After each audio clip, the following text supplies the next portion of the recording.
Hi everyone, you're back with Dave and Tim at the Single Malt Review, and today we're going back to my favourite distillery, Glendronach. It appears to be your favourite style of whiskey.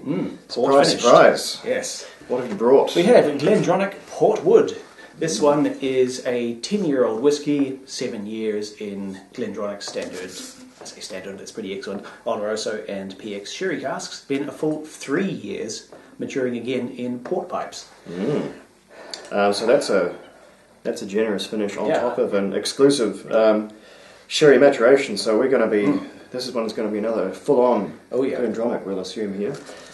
Just seeing if I can mine any information on. Here we are. That's what we're looking for. Front and centre, no chill filter, natural colour. So there you go. Which is standard operating procedure for Glendronach, but always does appreciated. tends to be. So yes, reassuring to see there. And what a colour it is. That's definitely been through the sherry. Goodness, that bottle's a bit chilly, isn't it? It's a bit condensing. It's quite a dark bronzy colour in bright light from the sun and the studio light here. There's actually a little bit of a coppery, faintly rosy pink tinge to it. It's not so evident on the bottle. That's probably the port shining through there, just raising its hand. What surprises me is that they've got 10-year-old whiskey here. Yeah. They don't even bother putting a 10 on those. It doesn't have the age statement on it. It will tell you matured for 10 years, but normally if you've got a double digit there, you slap that straight on the tin. Yeah. But no, that's whiskey confidence there from the people at Glendronach. So and 46%. So all the trimmings on this one. What have we got? Oh yes, there's a good mixture of relatively young whiskey. Obviously it's not super youthful, but 10 years is not high by Glendronach standards. So there's a good bit of that vigour, a little bit of bite, a little bit of spice, but also some rich, jammy, fruity fruit salad. It is berries from the port. Maybe not conspicuously, but it is quite youthful for Glendronach whiskey, which I suppose it is that we should remember it's only 10 years old. Glendronach typically leaves the establishment at 12, so this is, aside from their what was a lovely Helan, 8 years old, this one is one of their younger releases.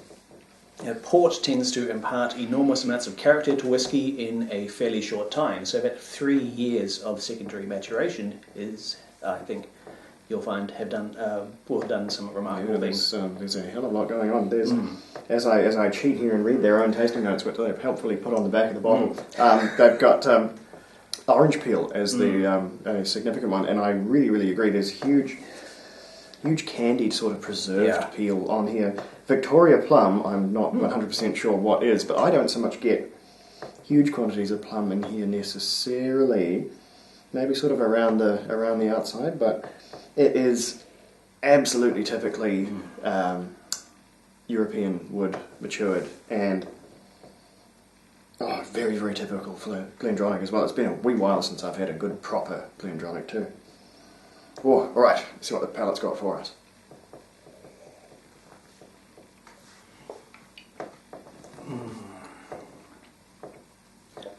Oh dear. Plenty of heat up front. Oh dear. A lot of spice. I think that's where the maturity really lies in there. The nose suggests it's going to be maybe just a wee bit prickly, a wee bit youthful, but that's just back to the same old indomitably sort of smooth, puddingy Glendronach flavour. Whereas I get quite a lot of heat, a lot of prickle up front, but then those rich, fruity sherry and port characters blossom out after the fact.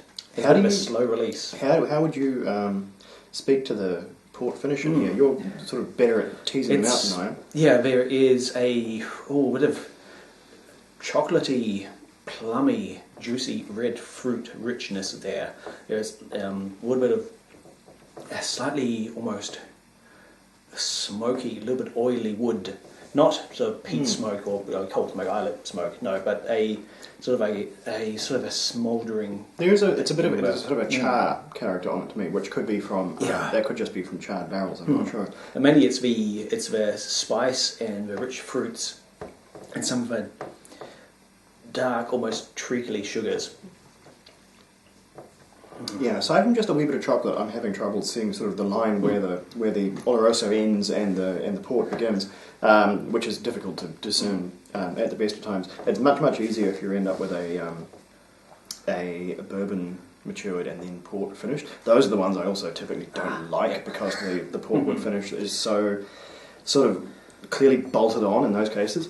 When you've got one like this, much harder to actually determine where the finish begins and ends. But I think that speaks to the fact that it's much better integrated. It's much more harmonious flow from one to the other, especially since there's the balance and the amount of time spent in each kind of wood is much closer to the centre than it usually is for a port finish. Now with water, that's really gone. That's super fresh now. Oh that has brought out crisp. There's some citrus and there's even pie and crumble on the nose now. There's even some Speyside adjacent white fruits now. There's interesting. Sort of red apple and stuff. It's very, very crispy. Yeah.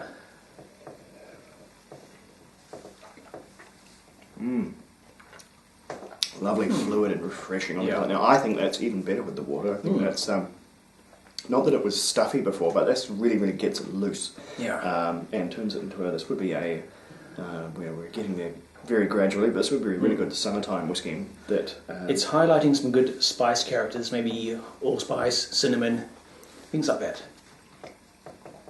Yeah, no, definitely bringing it down to sort of, let's call that 40%-ish. That really brings out the fresher flavours, and I think makes it a wee bit of a better whiskey.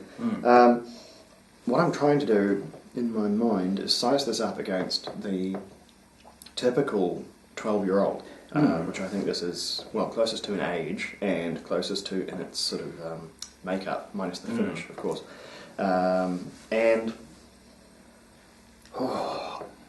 I'm finding them kind of similar, because I want to say this is better or this is worse, and without a sample of the 12 in front of me, I'm having tremendous difficulty. I'm not sure what we even registered the 12 at on the whiskey Richter scale, or even if we did it. Maybe we only did the 15. We'd have to look at that. But after 300 videos, so it'd be big of us not remembering our entire back catalogue. I see what you mean, though. There is a bit of a kind of a juxtaposition here. This is younger whiskey than a 12-year-old, but the addition of the port maturation lends a kind of almost like artificially adds some extra depth and age to it. You get a lot of richness and a lot of character in a shorter space of time because of adding port. So you have younger whiskey that has some older whiskey overtones to it. So it's a good kind of a, compared to the Glendronach 12, there's that interesting contrast going on there. I'm going to score it anyway. Total disregard for having done the 12 or not, and consistency be damned. This one, for me, is an 87. It's not up there with my favourite Glendronachs. I think we're going to be tasting one of those very, very shortly. But it's, for a younger number, I think it's very, very effective, and for a finish, it's quite effective as well. Because it's gotten away with the thing that usually earns whiskies the most grumbles from me, which is port finishes. I think they can be some of the best and some of the worst practices out there, and this one is one of the most sensible, I think, applications of a port finish. No port lunacy going on in this bottle. What do you think? Yeah, I'm very pleased with this one. It rates an 89 from me. It is not Glendronach's finest entry ever, and the fact that it's a younger whiskey does perhaps work against it in some ways. However, it is still a rich port experience. It's not just a timid 6-month finish after 10 years in sherry wood. No, it's a full 3 years, which is quite different and really lets the port bring out and do some alchemical transformation on it. Very tasty, and priced just above the Glendronach 12-year-old from a retailer where I bought it. So it's affordable. It's not the cheapest, but it is also far from the most expensive. Interesting that they'd posted a wee bit above the 12. Yeah, I suppose, port pipes mean more of a niche, probably a more expensive barrel carry a premium. Interesting. Anyway, well, there we have it. That is the Glendronach, simply named Port Wood. No fancy names for that one. I guess you have to be 18 or above for a fancy name on your Glendronach, Allardyce or Parliament or anything else, but we'll manage with this one, I suppose. So, I think it's gotten us warmed up. We will segue from a good finish to a crappy one. Imagine that. Assuming these go up in the right order, I think they probably will. So catch us very, very soon for that experience. We will be right back. Sláinte.